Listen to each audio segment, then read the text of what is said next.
Nearly 75 million early votes have already been cast in our country, and there are so many questions. Does this early voting favor one party over another? Are Trump supporters sticking with in-person voting, or are they coming out early and by mail this year? Let's get to the CEO of Vote.org, monitoring it all. We appreciate her being here. Andrea Hailey, thank you so much for joining the show tonight. Thank you for having me. I'm happy to be here. First, let's compare with what we're seeing right now to 2020. Where are we in terms of votes cast at this point?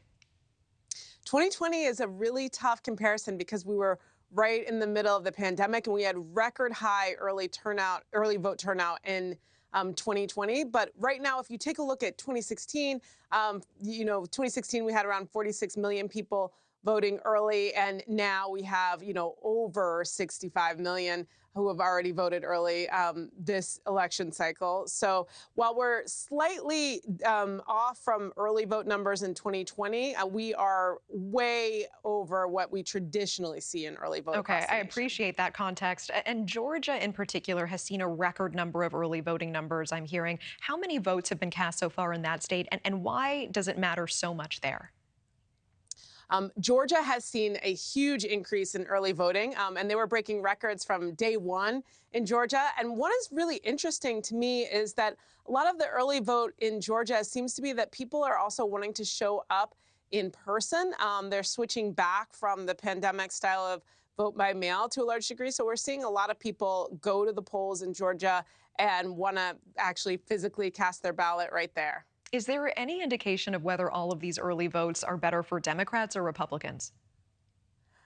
It looks like overall nationwide that this is really early vote is modeling towards Democrat voters.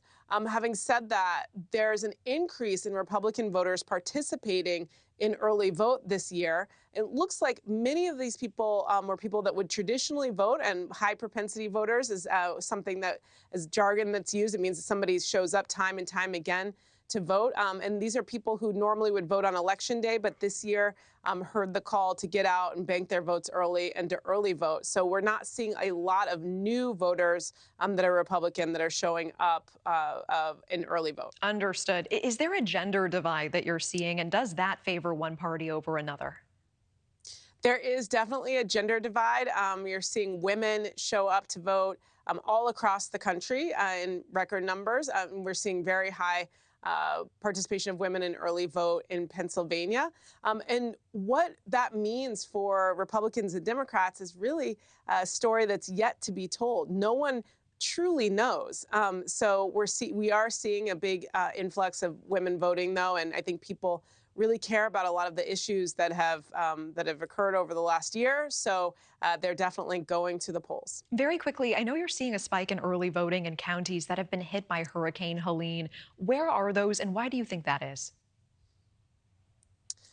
Yeah, we were really concerned originally that the hurricane would affect voter registration numbers, and then we saw that it didn't. That voter registration numbers were staying consistent with previous years, and so now we're not really surprised to see those registration numbers turn into increased get out the vote numbers at the ballot box. That is good to see. I know it was a big concern, and what a busy season for you. I appreciate your time tonight, Andrea Hailey, CEO of Vote.org. Thank you. Thanks for watching. Go to joinnn.com to find News Nation on your screen. And don't forget to click the red subscribe button below to get more of News Nation's fact-driven, unbiased coverage.